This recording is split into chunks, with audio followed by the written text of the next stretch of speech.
12 number question में दिया हुआ है एक बक्से में 1 से 20 तक अंकित कार्ड है, ठीक ना। यानी कोई बक्सा आठ है, इसमें क्या है 1 से 20 तक का कार्ड रखा हुआ है, ठीक ना। यानी उस पर लिखा हुआ है कार्ड जो है 20 कार्ड, एक पे लिखा हुआ है 1, दूसरे पे लिखा हुआ है 2, यानी इस तरह 20 तक उस पर लिखा हुआ है, ठीक ना। उसके बाद इसमें कहता है बक्से में से एक कार्ड यादृच्छा निकाला जाता है। देखो एक बक्सा में 20 कार्ड है, ठीक, 20 पर 1 से लेकर 20 तक लिखा हुआ है, ठीक है। उसमें से यादृच्छा कोई कार्ड निकाला जाता है, ठीक ना। कार्ड पर अंकित संख्या के नंबर 1 में क्या कहता है सम होने के, ठीक, 2 में कहता है भाज्य होने का, और 3 में कहता है 3 का गुणन होने के प्रयत्न ज्ञात करना है, ठीक ना। देखो एक बक्सा में कितना कार्ड है 20। देखो पहले इसमें 20 कार्ड बना देते हैं। इस कार्ड पर 1 लिखा हुआ, ठीक, 17, 18, 19 और हो जाएगा अंतिम 20।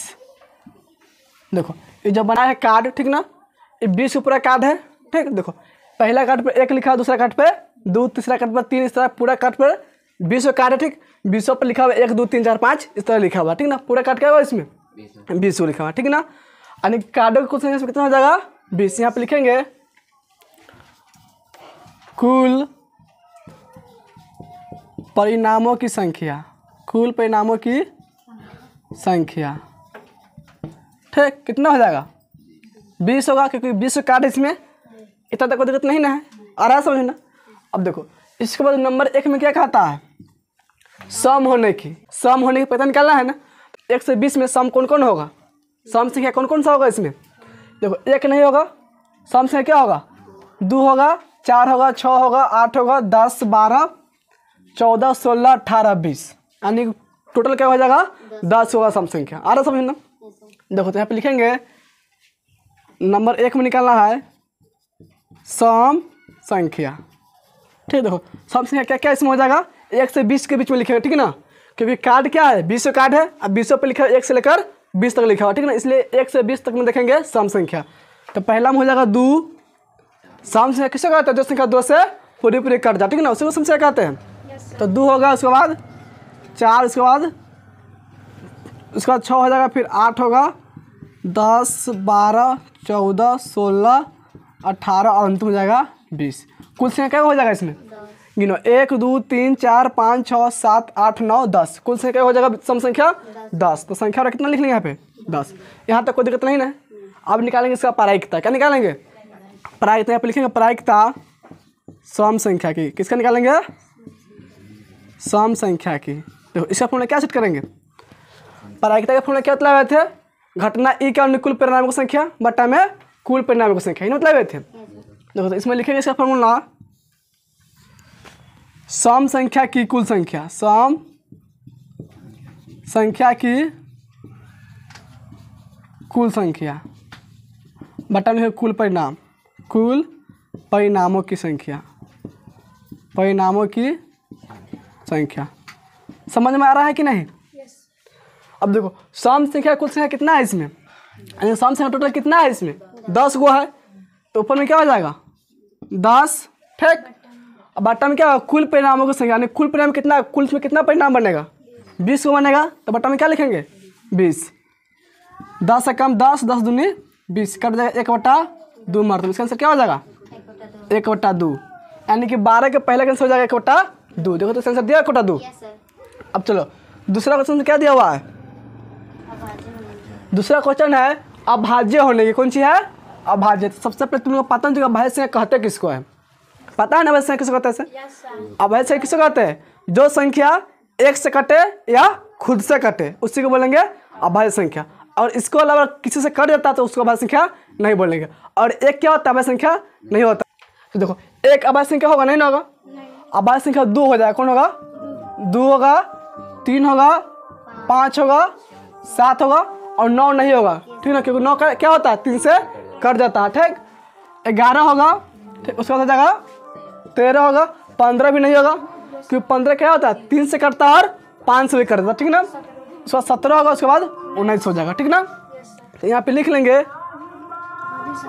अभाज्य संख्या बराबर अभाज्य संख्या। देखो 1 से 20 के बीच में संख्या क्या होगा 2 होगा, 3 होगा, 5, 7, 11, 13, 17, 19। टोटल क्या हो जाएगा संख्या इसमें, गिनो 1 2 3 4 5 6 7 8, टोटल अवश्य इसमें हो गया 8 को। कोई दिक्कत यहाँ तक नहीं ना है, आ रहा है समझ ना अवश्य कैसे कहते हैं इसे। अब देखो इसका निकालेंगे प्रायिकता, यहाँ पे लिखेंगे प्रायिकता अभाज्य संख्या की। इसे आप हमने क्या लिखेंगे, अभाज्य संख्या की संख्या, अभाज्य संख्या की संख्या, अब बट्टा में हो जाएगा कुल परिणामों की संख्या, परिणामों की संख्या। अब देखो अभाज्य संख्या की संख्या इसमें कितना है, टोटल 8 गो है, यानी कि अभाज्य संख्या 1 से 20 के बीच में 8 गो ना होगा, तो ऊपर में क्या हो जाएगा 8, अब कुल परिणामों की संख्या कितना होगा 20, तो नीचे में लिख लेंगे बट्टा में 20। 8 और 20 4 का परिणाम आता है 4 दूनी 8, 4 पंचे 20, कर जाएगा 2/5 मरते। देखो तो इसमें से दिया 2/5, आ रहा समझ ना। अब देखो तीसरा में क्या याद करना है, तीसरा में याद करना है 3 का गुणज। 3 का गुणज मतलब समझ में आता है, यानी 3 से काटने वाली संख्या, यानी 3 के परिणाम जो संख्या आएगा उस सारा क्या होगा 3 के गुणज होगा, आ रहा समझ ना। देखो तो 3 गुणज में क्या होगा, 3 होगा, उसके बाद 6 होगा, 9 होगा, 12 होगा, 15 होगा, 18 होगा, यही ना होगा। 3 नंबर क्वेश्चन यहाँ पे लिख देता, ठीक है ना, लिखेंगे यहाँ पे 3 नंबर में 3 का गुणज 3 होगा, 6 9 12 15 18, 1 से 20 तक के बीच में, ठीक है ना, क्योंकि कार्ड इसमें कितना है 20 कार्ड है, अब 20 पर 1 से 20 तक ही लिखा हुआ है, ठीक है ना, तो 1 से 20 के बीच में 3 गुणज कितना होगा 3 से लेकर 18 तक, ठीक है ना। टोटल संख्या इसमें क्या हो जाएगा 1 2 3 4 5 6, आ रहा समझ में, टोटल इसमें 6। अब देखो इसमें निकालेंगे प्रायिकता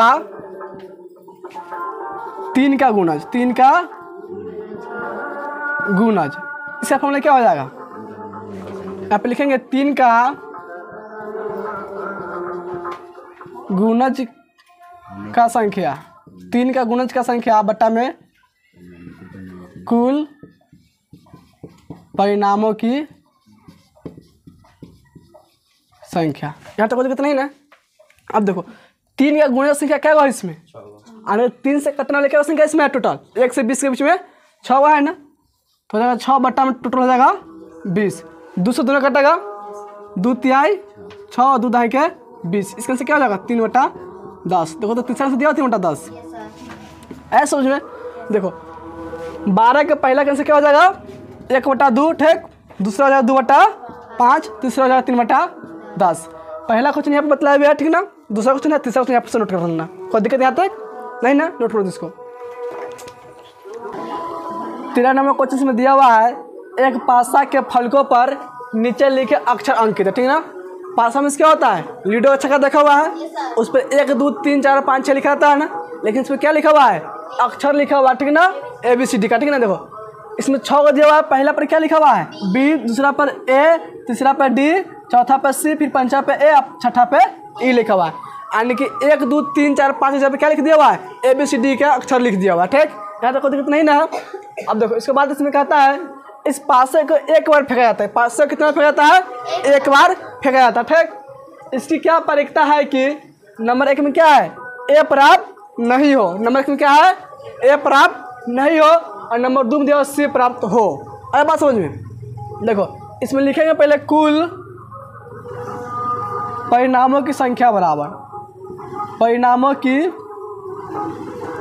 संख्या, जब कुल परिणाम क्या हो जाए इसमें B है, A है, D है, C है, फिर A है, फिर क्या है E है, कुल कितना हो जाएगा 6। आ रहा है समझना, इसमें कुल परिणाम की संख्या कितना हो जाएगा 6, क्योंकि B A D C A पूरा गिने में कितना बढ़ेगा 6 बार, एलिडो यानी कि पासा भी दिया है, पासा में 6 बार अंकित रहता है, ठीक है ना। इसके बाद देखो नंबर 1 में कहता है A प्राप्त नहीं हो, क्या कहता है A प्राप्त नहीं हो, यहाँ पे लिखेंगे नंबर 1 में A प्राप्त नहीं हो, तो A प्राप्त नहीं हो तो क्या क्या प्राप्त हो सकता है B होगा, D होगा, C होगा, E होगा, टोटल क्या हो गया 4 गो। अगर ए प्राप्त नहीं हो तो क्या हो सकता है? बी होगा, डी होगा, सी, यही ना होगा। टोटल कितना हो गया? 4 गो। ऐसे पैटर्न निकाल सकता है कि नहीं? यहाँ पे लिखेंगे प्रायिकता ए प्राप्त नहीं होने की या नहीं हो, ठीक है ना। इसका फॉर्मूला क्या हो जाएगा?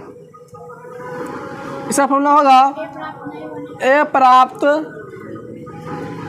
नहीं होने की संख्या, नहीं होने की संख्या बटा में लिखेंगे कुल परिणामों की संख्या। आ रहा समझे ना? गाना पे ध्यान तुम लोग नहीं ना? देखो अब इसमें देखो ए प्राप्त नहीं होने की संख्या कितना है? 4 गो है। तो ऊपर में क्या हो जाएगा? 4 बट्टा में देखो कुल परिणाम से कितना है इसमें? 6। तो बट्टा में क्या हो जाएगा? 6। दोनों कट जाएगा 2 से। 2 के परिणाम में 4 आएगा, 2 मरते में 6 आएगा, 3 मरते में क्या हो जाएगा? 2 बटा 3। देखो तो 2 बटा 3 दिया हुआ है। कितना दिया हुआ है? 1 बटा 3 दिया हुआ है। देखो 1 बटा 3 इसका आंसर कब है से पता है?